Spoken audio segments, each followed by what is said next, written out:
Yeah, I'm sorry that I don't speak any Greek, despite of Kalimera and Yamas. I'm not sure if it's enough to survive in Greece, but let's use the lingua franca of IT security or IT technology. So let's switch to English.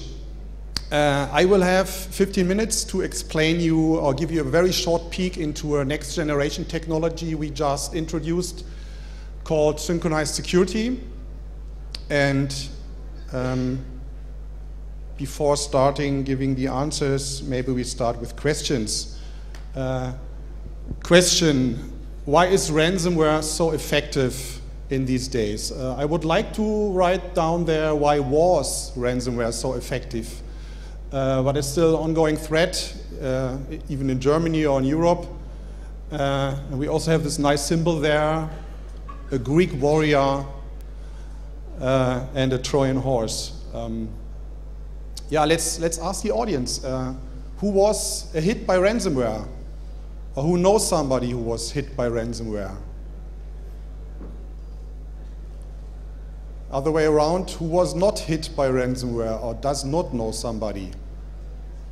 No, the rest should show up now. Okay, but I think it's also a problem here. And our answers or reasons or identified reasons of the ransomware threat that we are currently facing is they're using well-established communication processes. So ransomware normally arrives with an attachment, email attachment, normal Office documents or PDF documents, and this is a communication that we normally allow when we do business with email communication. Second answer is, why is it such a problem? The current security controls that we implemented in the corporate environment, they normally don't work so well together. So we had a lot of customers or partners that were hit with ransomware. They had already antivirus solution, they had a firewall solution, but still they didn't interact, so they were hit. Third point here, we deal today with advanced malware. There's a time where the malware enters your network and is ringing all the bells and say, hello, I do something bad, it's over. We have a lot of implemented evasion techniques in this malware, so nearly every malware tries to hide and tries to keep calm and stay inside your network until it folds up with this malicious behavior. We have professional adversaries, so we have really, this is a business, this is a cyber criminal business that makes a lot of money. They even have their own help desk, they have their own help desk solutions to provide these infection as a service, for example. So this is a time of, let's say the time of script kiddie is over, so we deal with real criminals here. Yeah, and social engineering, always very useful in infection vector inside your network. So all these malware attacks use sophisticated social engineering attacks, try to make the user click or open some attachment. I brought also an example from Germany, just a screenshot. This is a very nice written letter in German, not so much spelling mistakes. It's yeah, it's a letter from the German FBI, from the Bundeskriminalamt, who warns you of some special computer virus named Locky here.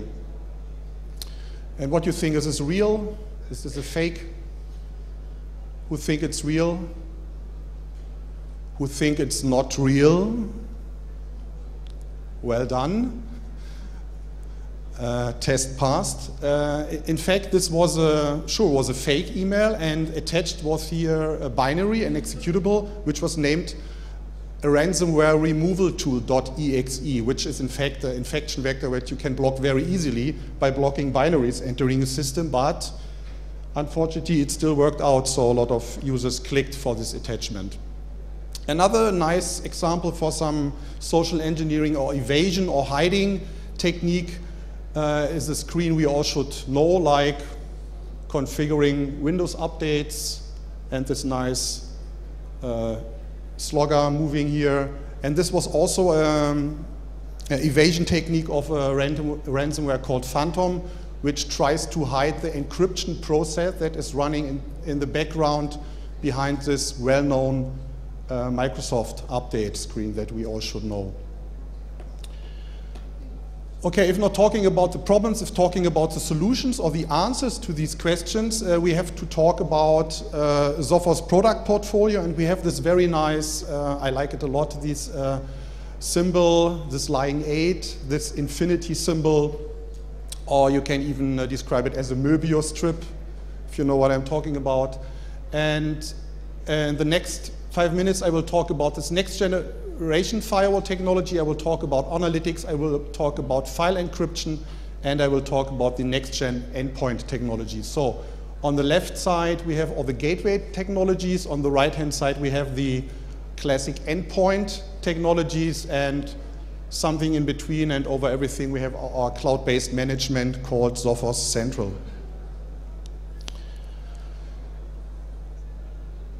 We launched a security program or a security story called Synchronized Security. Synchronos, I think it's Greek, right? So we want to improve our security in real time in the network. And this is more like a vision. It's like an ongoing program or ongoing story. And the first product within this synchronized security story which we launched was a product called Security Heartbeat. And in fact, it's the interaction between gateway and the endpoint. And I brought you some animation to describe this behavior. So we have a Sophos endpoint here. We also have an encryption technology implemented here, so Safeguard. The system is running here, and we have this nice traffic light symbol like a green state, so the endpoint is running fine, everything is okay, everything is working. Then we have a virus event, so we detect some malware on the endpoint. And as you can see, the health state starts or changes immediately to the red state. Nothing unusual, known behavior like virus detection on the endpoint. But then the cool stuff starts to happen. So over the synchronized security, the security heartbeat, we are able to communicate on the system to the encryption subsystem. And the encryption subsystem can be triggered to throw away the key material, to throw away the keys, like door is locked up, throw away the keys. So all the data stored on the system is encrypted and can't be leave the client in an unencrypted state anymore. We lock up the endpoint. But the endpoint is also able to talk to the gateway, in this case to the XG firewall, our next generation firewall solution. And the firewall can also react on this communication, on this information that is provided by the endpoint, and he can contain this client. So segment the network access, cut them from network access, and bring him in the network quarantine immediately. That was the communication between the endpoint to the gateway. But the other way around is also necessary and also quite important. Now we have some infection on the client that we can't detect, like something bad is going on and the client starts to connect to the internet, maybe to some Russian, Chinese, or US American servers, and tries to be part of a botnet, for example. So the health state or the traffic light stays green. Endpoint is not able to detect this, but the gateway in this case is able to detect this. So we detect on the gateway side command and control server communication. And now we are able to immediately cut them from network access and now talk over this security heartbeat back to the endpoint and say, hey, something bad is going on, you do some bad traffic that is not allowed, and then the endpoint gets the information from the gateway, which traffic is meant by this malicious traffic, and is able to change the state to the red state and also to identify the process that is doing this communication. So we are able to kill the process and, same as seen before, talk to the encryption subsystem, throw away the key, lock up the system, and protect the data that is stored there. These were the two scenarios. I also brought some screenshots to outline another technology we implemented here. So we have a classic Windows folder view. We have our business data, like 8 Word documents, and now we have some ransomware infection. In this case, it's HydraCrypt, which starts to run, and you see 1, 2, 3, 4 files are encrypted, but the fifth one, no, 3 are encrypted. The fourth one is not able to encrypt. A warning on the endpoint would look like this. We have a subsystem called CryptoGuard, a generic anti-ransomware detection. And the subsystem is triggered, and we detect our ransomware started on the system, and we are able to stop the process, the encryption process, and we are also able to restore the files from the original state. So it's not just alerting and detection, it's also remediation what we can do here. And as mentioned before, safeguard subsystem is triggered, so keys are thrown away, my system is locked up. That was a view from the client. If the client now in this red state or red health state tries to connect to the internet, we will see something like this. So if he tries to surf for some German news page, he will have this blocked request like security heartbeat triggered. You are not able to access the internet anymore. This one is a view of the firewall administrator. So if an administrator is using this XG firewall, he will, in the upper right corner, you will have an icon red, one system at risk, red security heartbeat. And if he clicks there, he can drill down for more information like which client, which user, or which process has done this. And there we leave this classic firewall approach or this classic firewall view. We can drill down like information that is provided by the endpoint. Yeah, what else can we do? We can also, our big question with all the infections we had in Germany, we had a lot of healthcare problems, like a lot of hospitals were hit by ransomware. And the question they were facing all the time is, okay, we detected the ransomware, we restored maybe the backup, we cleaned the file server, or maybe we bought bitcoins to pay the ransom to get our data back.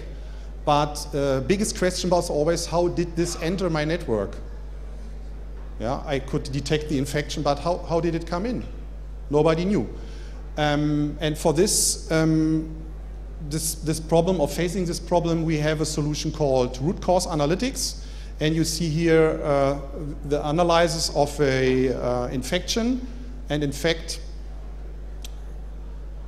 this is a malicious process that we are able to identify. You have this little blue bullet here. This is a beacon event, so this is the classic antivirus detection. And with this graphical analysis or picture this attack graph, we are able to go back and see the root cause of this. So in this case was WinWord, which opened an executable which started this encryption process. Root cause analytics, part of our next-gen endpoint solution. Just a few screenshots to conclude this talk. This would be the view from the client. So if we're able to know how the malicious software is working, we're able to remediate or restore the system in an original state, and then the security heartbeat view of the firewall should change back to its green state. Regarding our security portfolio, I was just talking about this next-gen firewall, this next-gen endpoint, encryption subsystem, and the security analytics, or called root cause analytics. So to close this talk, our answers to the questions or solutions to these questions that I started with, in our opinion, best of breed solutions will be replaced by security as a system. So we need security controls who work together, like you can communicate. We need intercommunication of network, endpoint, and encryption controls. We have to elevate our detection techniques, which we just did with our new product called Intercept X, like to detect exploit techniques, entry points hitting our endpoint. We have to identify our compromised assets or clients in real time. So it does not make sense to find out that a client is infected 1 week after or 2 days after, where we can't react anymore. And we need automation within incident response and detection and cleanup tools. So that there is no manual interaction of the firewall administrator necessary anymore, that this is an automated process running in the background. Yeah, and for this we need the security analytics like display, find the root cause of an attack, see the lateral movement in the network or the way the attack used. Yeah, thank you very much for your attention.